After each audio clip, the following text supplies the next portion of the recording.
Hello everyone, Wild Rocket Health is here with you. This is the first official video of my 10th anniversary since my Awakening video series. It will be 11 to 33 parts. Today is part number 1, which is failure.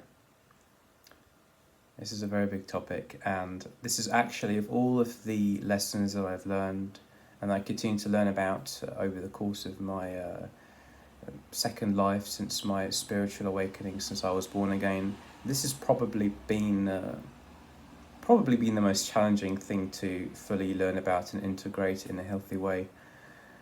Failure is something natural to all of us as human beings. We all fail, we all fall short of our expectations, we all have to deal with unexpected circumstances that throws us off our perceived course of how things should go. And that's been, as someone who is very practical and disciplined and orderly by nature, that's probably been the biggest thing to integrate in a healthy way. Because yes, making plans is wonderful. I love making plans. I'm a huge believer in organising my day and doing certain things in certain parts of the day.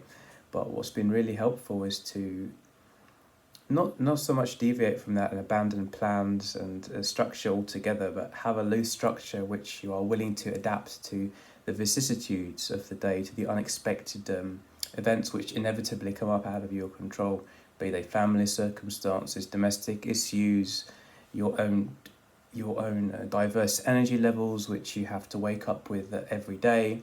No 2 days are alike, even if your schedule or your routine resembles a typical Thursday, a typical Wednesday. There will always be interstitial energetic shifts which are slightly different and which you have to kind of contend with. So learning how to embrace that is key. And the best piece of advice I can give is to just accept the failures and be kind to yourself when you fail, and realize that it's part of the process, that in order to evolve and get better in any area of your life, you are going to fall short, whether or not you are conscious of it.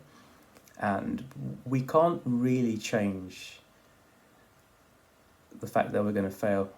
However, we can change our approach to it. We can change how we learn and what we learn from those lessons. So I would say that's really important to bear in mind. And yeah, a lot of gentleness is key, a lot of patience with yourself, and realizing that it's all part of a divine order. You do have control over a lot in your life, and you do have control of your emotions and to how you respond to things, but there are things outside of your control in the 3D which are inevitably going to test you. And the 3D can and will change once you've integrated the lessons and the surprises and the shifts in expectations that it throws at you. So that's really important. Be kind to yourself and just be really, really patient. There are days where things will be going well and you self-sabotage or upper limit yourself, as Gay Hendricks calls it in his really beautiful book, The Big Leap. A lot of failures are actually that. A lot of failures are you unconsciously or not self-sabotaging. Sometimes it's conscious, sometimes you're feeling really good and you're riding a high wave, then you go and overeat, or you smoke, or you drink, or you resort to other sexual or debauched activities. But a lot of the times the world is throwing at us unexpected things which are not directly in our control, like a bus not stopping for you, or somebody being rude to you at work. And you are also calling. What's really helped me is to realize that on a subconscious level, you have also been calling in these things, these things that are happening to you, which seem to not be a response to what you actually did, are still things which are a result of what you've been emitting subconsciously, energetically.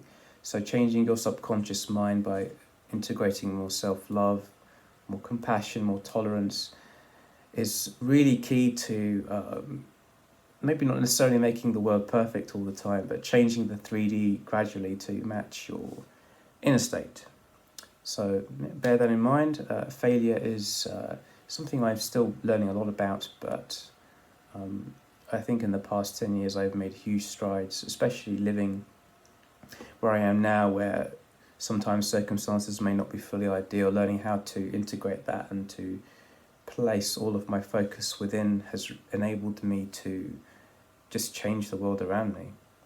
When I start to complain, when I start to find fault in what's around me, what I'm really doing is I'm projecting elements of myself that I haven't accepted into the outside world. Whereas when I start to really take the time to look at where I'm deficient internally, and or change that, or just change the perspective, rather than saying I am deficient or XYZ is not in my possession, acting as if it's already there, having a goal and a vision in mind for how you want to live your life, and then pursuing that will change the 3D and help you better integrate failures.